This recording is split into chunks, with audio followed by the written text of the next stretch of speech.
Slum ಬೋರ್ಡ್ದು ಮನೆ beneficiary ಕೊಡಬೇಕಾಗಿತ್ತು 7,400 ಕೋಟಿ ಕೊಡಬೇಕಾಗಿದ್ದು ಬೆನಿಫಿಷರಿ, ಬರೇ 310 ಕೋಟಿ ಕೊಟ್ಟಿದ್ರು.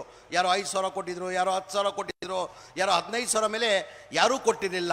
ರಾಜೀವ್ ಗಾಂಧಿಗೆ ಮನೆಗಳು ಕಂಪ್ಲೀಟ್ ಮಾಡಬೇಕಾದ್ರೆ 53,000, ಅದಕ್ಕೂ ಒಂದು 2,000 ಕೋಟಿ ಆಗ್ತದೆ.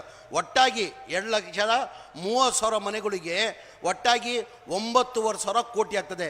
ಹೆಂಗಪ್ಪ ಮನೆ ಮುಖ್ಯಮಂತ್ರಿಗಳು ಕೇಳೋದು ಈ ಗ್ಯಾರಂಟಿಯಲ್ಲಿ ಹೆಂಗೆ ಕೊಡೋಕ್ಕೆ ಸಾಧ್ಯ ಅಂತ ಹೇಳ್ಬಿಟ್ಟು ನಾನು ಯೋಚನೆ ಮಾಡಿದ್ರು, ಬೈದ್ರು ಪರವಾಗಿಲ್ಲ ಅಂತ ಹೋಗ್ಬಿಟ್ಟು ಧೈರ್ಯ ಮಾಡಿ ಮನೆ ಮುಖ್ಯಮಂತ್ರಿ ಗಮನಕ್ಕೆ ತಂದೆ. ಸರ್ ನಿಮ್ಮ ಕಾಲದಲ್ಲೇ ಮನೆಗಳು ಸ್ಯಾಂಕ್ಷನ್ ಆಗಿರೋದು, ಅದಾದಮೇಲೆ ಒಂದು ಮನೆಯೂ ಕೊಡೋಕ್ಕೆ ಸಾಧ್ಯ ಆಗಲಿಲ್ಲ. BJP ಒಂದು ಮನೆಯೂ ಸ್ಯಾಂಕ್ಷನ್ ಮಾಡಿಲ್ಲ. ಈ ಮನೆಗಳು ಬಡವ್ರು ಕೊಡೋಕ್ಕೆ ಸಾಧ್ಯ ಆಗಲ್ಲ ಸರ್.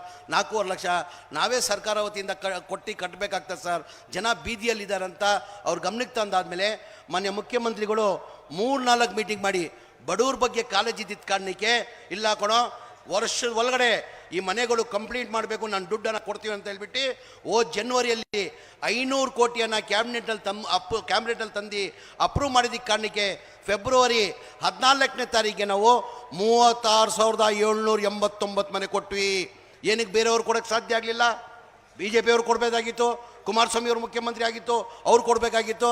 ಅಂದರೆ ನೀವೆಲ್ಲ ಇಷ್ಟು ಅರ್ಥ ಮಾಡ್ಕೊಳ್ಬೇಕಾಗ್ತದೆ.